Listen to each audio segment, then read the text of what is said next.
Olá, pessoal! Tudo bem com vocês?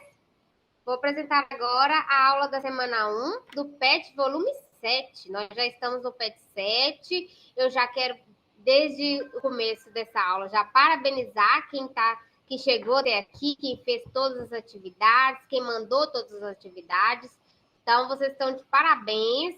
Continuem assim, nós estamos quase finalizando o ano letivo. Quem está com alguma pendência, lembra de enviar, né, o mais rápido possível. Estou à disposição para o que vocês precisarem, tá? Então, vou apresentar a aula da semana 1 do PET volume 7 e o tema da aula é a importância e a estrutura da visão.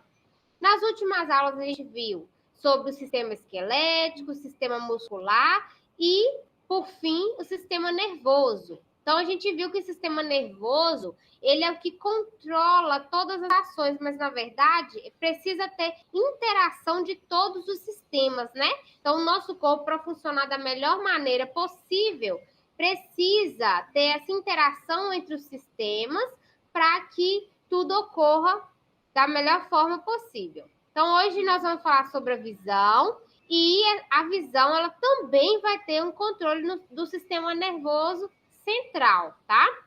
A visão, ela é um dos 5 sentidos, né? E ela vai nos permitir conhecer o mundo, né? Que a partir da visão a gente consegue identificar as coisas, a gente interpreta, e a gente precisa também, para que a gente consiga enxergar, a gente precisa de luz, né? Então, nós vamos falar sobre isso, e nós vamos falar sobre como os nossos olhos, né? Como são os nossos olhos. Então, o corpo humano tem 5 sentidos principais. Todos são importantes, mas a visão tem um destaque em nossa vida. O mecanismo de visão envolve mais do que a luz e os nossos olhos. Além dos receptores de energia luminosa, que são os olhos, precisamos do cérebro. Então, o cérebro é o órgão responsável pela interpretação da informação luminosa que os olhos recebem. Então, o cérebro é do sistema nervoso central, né, gente? De cada 5 informações recebidas pelo cérebro, 4 chegam por meio dos olhos. Por isso, sua grande importância para o corpo humano. Os olhos transformam a luz em sinal elétrico, e esse sinal é decodificado no córtex cerebral de acordo com os conhecimentos do observador. Pode-se dizer, então, que enxergamos com o cérebro. Então, eu até coloquei essa imagem aqui para a gente ter uma noção. Essa imagem é como se tivesse feito um corte assim, né, gente, da cabeça. E aí a gente consegue ver aqui na região anterior os olhos, e aqui essa estrutura aqui, ó, é o cérebro, né? Toda essa aqui é o cérebro. E aí a gente consegue observar a conexão dos olhos com o cérebro. Então, o olho, ele é composto por várias estruturas, né? Entre elas a retina. Nós temos aqui saindo do olho em direção à região posterior do cérebro, a parte de trás do cérebro. Nós temos o nervo óptico, né? Aí, esse nervo óptico é que leva esses impulsos, esse sinal elétrico, para ser interpretado nessa região mais posterior, nessa parte aqui mais de trás do cérebro, onde as imagens vão ser processadas e vão ser interpretadas, né? Então, é nessa região aqui, tá? O olho humano, ele é um órgão bastante complexo, sustentado por vários músculos que dão suporte e movimento ao olho, né? Então, se não fossem os músculos, a gente não conseguiria fazer os movimentos do olho, tá? É composto por diversas partes, entre elas a córnea. Então, nós temos aqui, ó, essa imagem é como se tivesse feito um corte no olho, a gente está vendo ele de lado, essa imagem de baixo, e essa imagem de cima, a gente está vendo o olho como se fosse o olho de uma pessoa, né, de frente. Então, aqui, olha, de lado, a gente consegue observar a córnea, que está mais externamente. Nós temos também compondo o olho o humor aquoso, a lente, o humor vítreo, a pupila, que eu acredito que a pupila vocês já ouviram falar, e a retina, né? Então, a córnea, ela é uma espécie de janela que protege os olhos. Então, aqui a córnea é a camadinha mais externa que a gente está vendo aqui, está até transparente, né? Essa estrutura aqui, ela protege o olho, tá? Ela está mais externamente. Já a íris é a parte colorida do olho. Então, a íris a gente consegue observar aqui, ó, nessa imagem de frente, é onde cada um vai ter uma cor diferente. Tem gente que vai ter a cor do olho mais clara, outros vão ter a cor do olho mais escura. Então, a íris é aquela parte que tem cor no olho, né? E aí, essa íris, ela vai dilatar então ela é uma musculatura que vai dilatar ou contrair de acordo com a quantidade de luz no ambiente. Então, ela vai controlar a abertura da pupila. Então, a pupila é esse buraquinho, que na verdade ele é um buraquinho mesmo, por isso que de todo mundo vai ser pretinho, né?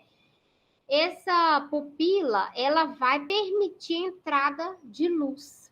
E aí, dependendo do ambiente que a gente tiver, se a gente estiver num ambiente muito claro, a íris vai fazer com que a pupila fique menor.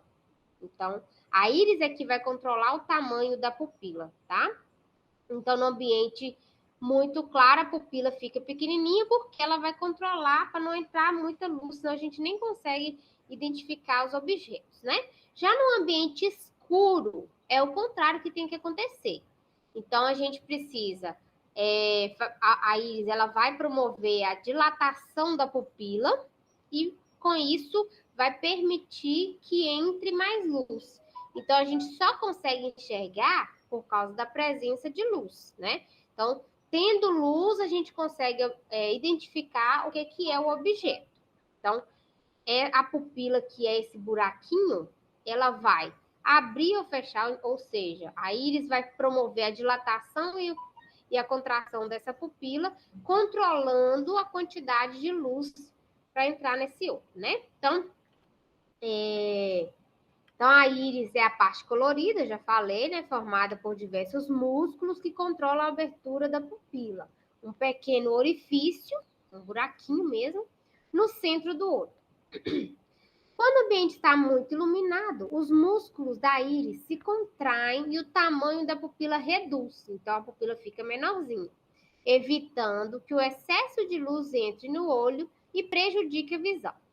Quando há pouca luz no ambiente, os músculos da pupila relaxam e sua abertura torna-se maior, melhorando a captação de luz. Atrás da íris está uma estrutura oval elástica transparente chamada lente. Então, logo atrás da pupila, a gente vai ter a lente do olho, né? Que é a parte do olho responsável por deixar a imagem luminosa mais nítida. A lente tem o papel de direcionar os raios de luz para a retina, uma camada que recobre a parte que recobre parte do interior do fundo do olho e local que a imagem irá se formar. Então, nós temos nessa região anterior aqui do olho várias estruturas, né? Então, aqui, ó, a musculatura que forma a íris, aqui dá para ver direitinho. Ela que vai contrair e relaxar, né? E aí a gente tem essa região posterior do olho aqui, que é o humor vítreo. Aqui, olha, nós temos bem de amarelinho aqui a retina. Nessa região aqui é que a gente vai ter a presença de células que vão dar cor, né? Que vão permitir que a gente identifique as cores. Então, a gente vai ter as células que são chamadas de cones e bastonetes, que são as células que vão permitir que a gente veja, identifique a cor dos objetos, né? E aqui no finalzinho, na parte posterior, ou seja, na parte de trás do olho, a gente tem o nervo óptico, que leva toda essa informação para ser interpretada lá no cérebro, ok? Então, realmente é bastante complexo, né? Então, na retina existem células especializadas chamadas cones e bastonetes, que eu acabei de falar, né? Que são sensíveis às diferentes cores da luz. Essas células, junto com a retina, transformam a luz em sinais elétricos, que são transportados pelo nervo óptico para que ele seja interpretado lá no cérebro, né? E aí, banhando a lente, a íris e a pupila, há um líquido chamado humor aquoso. O restante do olho é banhado pelo humor vítreo. Então, aqui também é a imagem, se a gente estivesse vendo, né, o olho feito um corte, a gente estivesse vendo ele de lado, né? Só para poder identificar. Mas é a mesma coisa daquele que eu falei anteriormente, tá? Aí, então, nessa região aqui da retina, nessa partezinha aqui, é que a gente tem as células cones e bastonetes que vão nos permitir identificar as cores, tá? E aí, o conteúdo da semana 1 é este, o que foi sugerido no PET. Se alguém tiver alguma dúvida com relação a esse conteúdo, não entendeu alguma coisa, entre em contato comigo. Agora, tem uma dúvida, mas não é muito sobre o conteúdo, mas pode mandar também, se eu conseguir, né, responder, vou ter o maior prazer em tirar as dúvidas, tá? Então, entre em contato comigo, não fique com dúvidas, mesmo porque daqui uns dias a gente vai fazer uma avaliação diagnóstica sobre esse conteúdo, então não pode ficar com dúvida mesmo, né, gente? Muito obrigada, então, pela participação de vocês. Eu quero parabenizar quem fez todas as atividades, quem já entregou todas as atividades, que continue nessa persistência, né? Nós já estamos quase finalizando o ano letivo, graças a Deus. E para quem está com alguma atividade atrasada, não desanime, faça atividade, estou aqui para ajudar. Qualquer dúvida que tiver, entre em contato comigo, tá? Não deixe sem fazer, tá? Então, muito obrigada pela participação de vocês, muito obrigada por assistirem às aulas, por mandarem mensagens, né? Então, muito obrigada, fiquem com Deus. A semana que vem eu volto com mais uma aula de ciências, ok? Obrigada, até mais, beijos, com Deus.